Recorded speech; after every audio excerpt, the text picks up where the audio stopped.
Welcome, Matt Unruh here with Phil Stephenson, the head baseball coach for Dodge City Community College. And here on April 23rd, down to the wire in the season, have the last homestand ahead of us. And man, what a meaningful one this year. Possibly a chance to take first place for the first time ever at Dodge City Community College in the Jayhawk West. We've got a chance to host, a real good chance to host, standing in second place. But what are some of the scenarios that you guys are looking at after this four-game homestand with Pratt?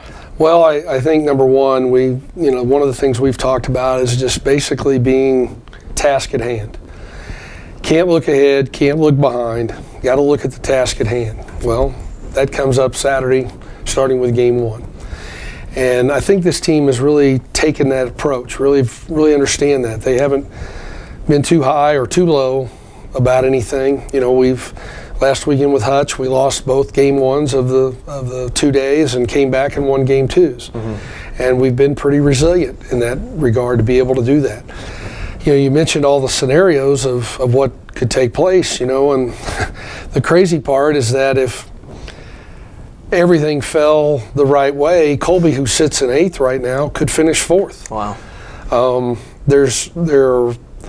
Seward has a 2-game lead on us. We have a 2-game lead on Butler, Hutch, and I believe Garden City. Mm-hmm. And then, Pratt sits there just below 500. They still have a chance to possibly host if they could probably take 4 games from us. And, there's so many different scenarios that are there. It'll be kind of cleaned up a little bit after Saturday, but, our job is task at hand. And that's game one, starting with Pratt and being able to put our best foot forward. You know, Luke Crabb's been our #1 starter all year on the weekends, and he will be again. And, he's given us quality outings every time. And hopefully, again, he'll come out and be able to do that again. And we'll play good defense behind him and be able to put some runs on the board and get off to a good start. And, our pretty much on our home weekends, we've been pretty good about winning game one, and we're going to hope that we can continue that success with him on the mound the first game on Saturday. What's kind of the attitude or the feel of the team right now going into this series? A lot of excitement, some nerves. Are they excited about it? I don't think nerves have been a problem with this group. It's a pretty loose group. As a coach, you try to get a feel for what each group is like, what you got to do to push buttons, whatever it is. This group, I've kind of just taken the approach of I got to keep them relaxed. They play better when they're relaxed. You lose a game, put it behind you. It's over with. Flush it out, move forward. And this group has done a pretty good job of doing that. We've had some games that we probably should have won and we've given away, and we've probably had 2 or 3 or 4 that we should have lost that we managed to find a way to win in some capacity. But I think overall this group plays pretty loose.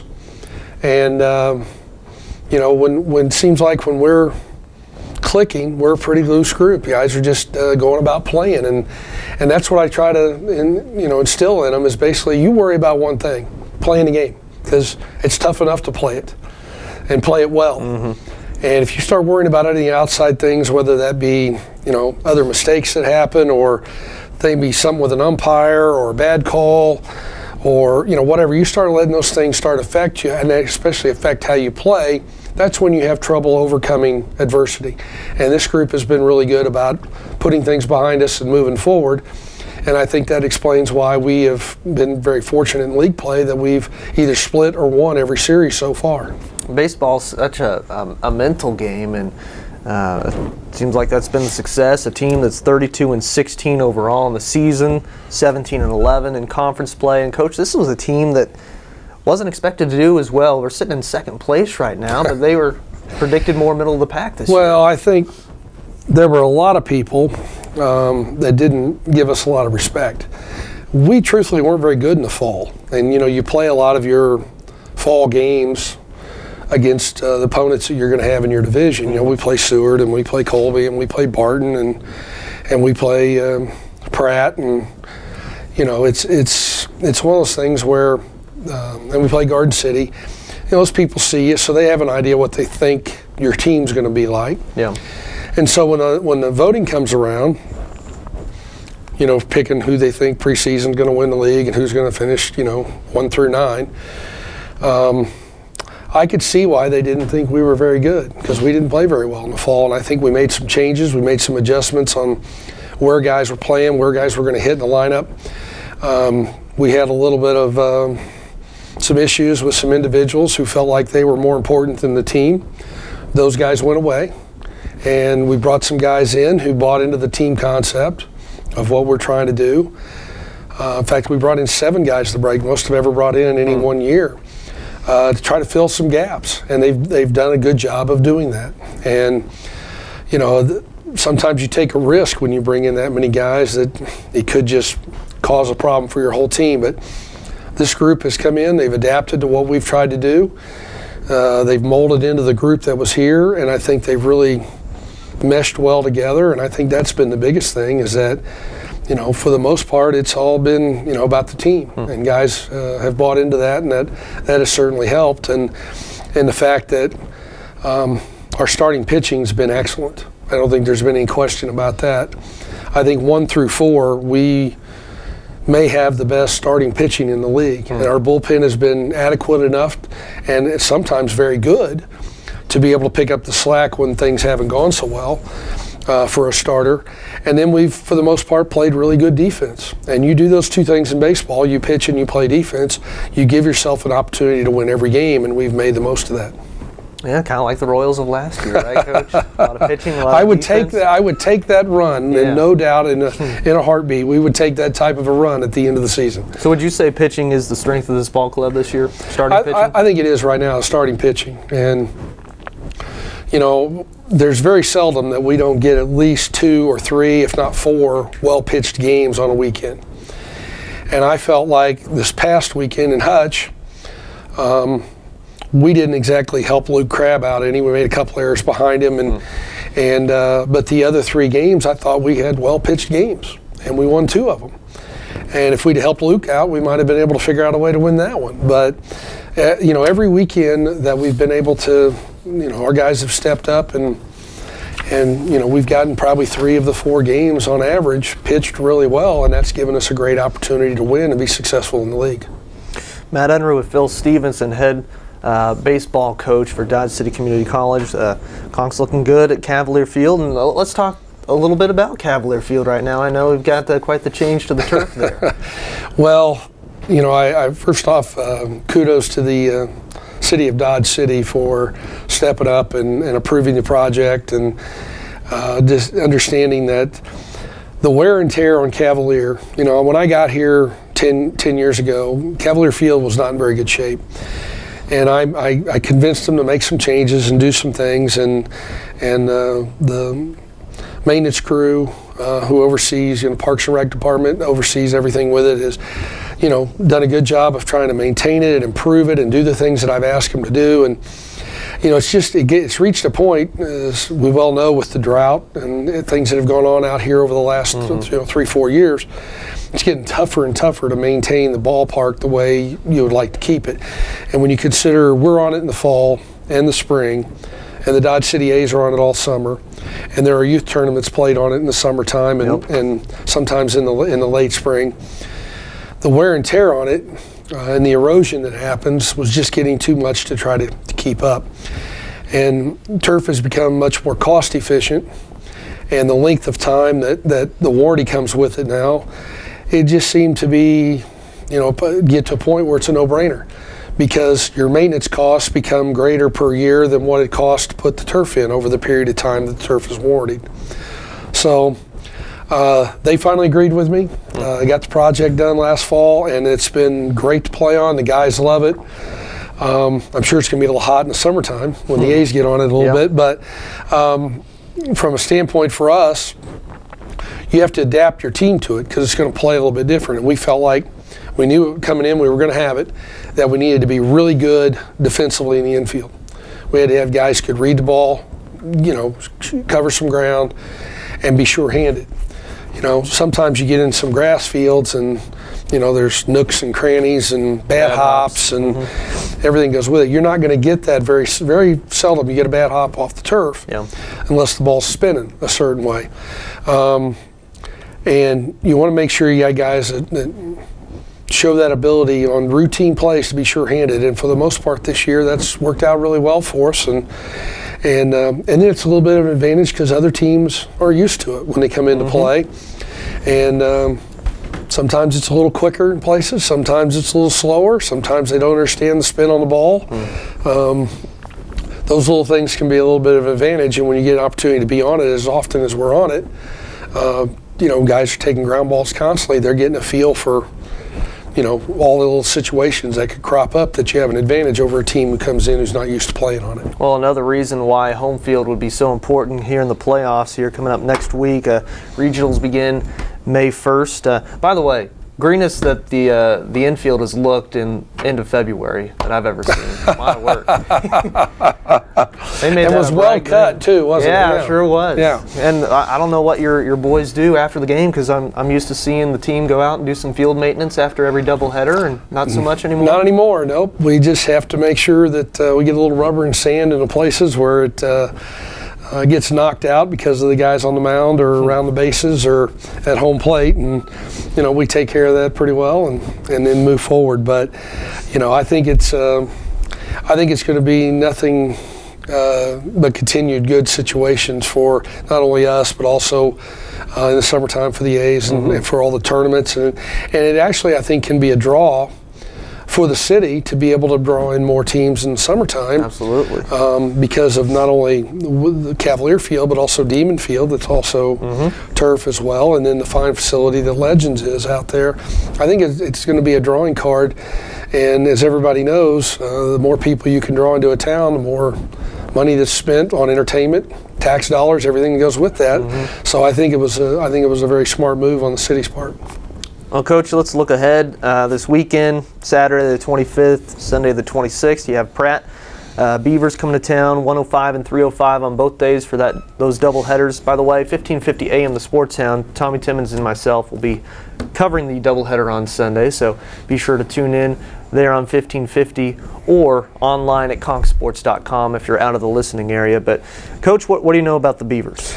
Well, of course we played them in the fall, and they've made changes just like we've made changes.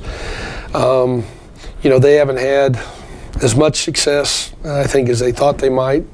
They had some struggles early. They've actually been playing quite a bit better of late.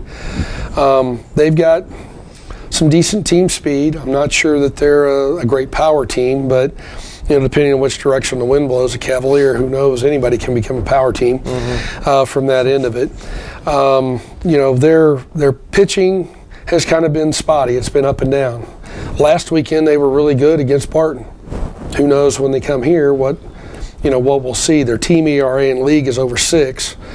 But they're a fairly good defensive team, and like I said, they've got some pretty decent team speed. So I think part of what we're going to have to do is just continue to control things on the mound, and if we do that, I certainly like our chances. And I think from an offensive standpoint, we kind of go as top of the order goes. Johnny Balsamo's still hitting over 400 on the year, our center fielder, freshman from Kansas City area, and we moved Frankie Valley, second baseman, who transferred here at the break, into the 2-hole, and he's been pretty efficient there, being able to hit behind Johnny or taking pitches to let him steal bases. And of course, Leno Ramirez has been pretty consistent all year. He's got 10 home runs, 52 RBIs, hitting about 330. And Josh Williams was kind of a platoon player early, and he's kind of moved full time now into the 4-hole, DHing behind Leno, and I think that's helped him out a little bit. And as we go down, you go down the list, Jordan None's a returning right fielder, hits 5-hole for us, and I think that Jordan's had some injury issues, and we'd like to see him get hot. This would be the great weekend for him to get hot at this point. He's had some struggles of late, but he's been a good, consistent player for us for 2 years, and I'd like to see some good things happen, for him here in the last regular season homestand and get after it. And then, we platoon at catcher. Tim Wakefield and Jordan Fields both catch 2 games on the weekends. Tim will catch Luke Crabb and Andrew Riddell. I think there's an Australian connection there between those two. And then Jordan catches Lane Downing and Russell Mithlow. And Kobe Madewell's been as consistent a shortstop as we've ever had here. And when he reads the ball well off the bat, he moves well, and he's usually pretty consistent with his arm. And when that happens and he's playing good defense for us, things are going pretty well. And of late, Ricky Trammell's been our first baseman pretty consistently. And, he's had some big hits for us here in the last couple of weekends. Been swinging the bat better. He's a switch hitter, also from Kansas City area. And then Hayden Simmons, whose nickname is Gene, by the way, as you can kind of put all that together. He picked that up the first fall he was here, and it's kind of stuck. But, he has surprisingly become a very consistent player for us and has bumped his average up from around the 240, 250 mark. He's now a little over 300, 320, 330, something like that. Wow. Has become a much more consistent player for us, not only offensively, but defensively as well. And those have been pretty much the main guys. Jason Nichols is a guy who will DH and pinch hit a lot for us as well. And he's been... he was really good early. He's had some struggles of late, but he swung the bat well on Monday at Hutch, and I'm hoping that'll continue in the weekend, that we can count on him coming off the bench or, filling in, pinch hitting for people, or possibly even using him as a DH if we need to in certain situations. And those 10 guys have been pretty consistent for us all year and have played pretty well. And if things hold to form, regardless of, who or what Pratt has, if we play the way we're capable of playing and we pitch and play defense the way we have all year, I like our opportunities. Now, obviously, we got to have some help if we're going to win the league. Seward's at Barton with that 2-game lead over us, and for us to have a chance, we got to win 2 more games than Seward does. So that basically means that if they split, we got to win 4. If they win 1, we got to win 3. If they get swept, we got to win at least 2 to share the championship. So we can't worry about what they're doing or when they're doing it. Like I said, our job is task at hand, 1 game at a time, and be ready for game 1 on Saturday at 1:05. So no scoreboard watching during the game or anything like that? I leave that to my assistants. Okay. They've got the phones to do that and everything else. I've got the old slide phone, and I don't worry about it because our guys can only worry about the things that you can control. Mm-hmm. And if you do that, things usually turn out pretty well. You start scoreboard watching or worrying about, oh, geez, we got to do this because this other team's doing that. You start pressing or you start worrying about things that, like I said, are out of your control. You can't play the game that way. Yep. It's 1 pitch at a time. Play the game, put your best foot forward, and be ready to play 1 pitch in every pitch. Well, hopefully Conks will put their best foot forward this weekend. Huge series versus the Pratt Beavers. Saturday at 1:05 and 3:05 for the first doubleheader. Sunday, same times as well, 1:05, 3:05. So tune in Sunday, 15:50 a.m. The Sports Hound, conksports.com for live streaming audio or on the AM dial. Also, our SID and athletic department has been doing some live streaming video as well. Lance Edmondson, Marcus Coca, Santiago Garcia have been helping out with that this year, so thanks to them. So I'm sure we'll have all 4 games available there as well on the web, ihigh.com/DC3 if you're wanting to watch it, whether in the Dodge City area or not. That's the joys of the World Wide Web. But big series, Coach, and wish the best of luck to you. Well, thank you. And also want to remind people, if they're not able to get to a video or anything else, we do iScore in a dugout. Yeah. So you get the link off the website, and you can actually get the game pitch by pitch. All 4 games, we do those right out of the dugout. One of our guys, redshirt guys, does that for us, and the link to it's on the website. And so there are a lot of ways for people to keep up, but I'm hoping this weekend the weather's supposed to really be nice on Saturday and a little cooler on Sunday. But people in the community want to see some good baseball. Come on out to Cavalier this weekend and support our guys in our last regular season home weekend. What's the price of admission there? Nothing. That's what I thought. That's right. It's free. News. Come out and enjoy. And we ask you to spend a little money at the concession stand and do a little something there. That helps us out. That money all goes back to to supporting, you know, our program and what have you. But it's very reasonably priced. So just come on out and find a good seat at the ballpark, whether it be in the stands or down the left field line, or some people park their cars down the right field line and do that. Just come out, enjoy a little baseball, get a little sunshine and some fresh air. Just be aware of the foul balls if you park along the foul lines there. Again, Pratt and Dodge City this weekend from Cavalier Field, 105 and 305, the 25th and 26th, Saturday and Sunday. For Coach Stephenson, I'm Matt Unruh. Thanks for watching.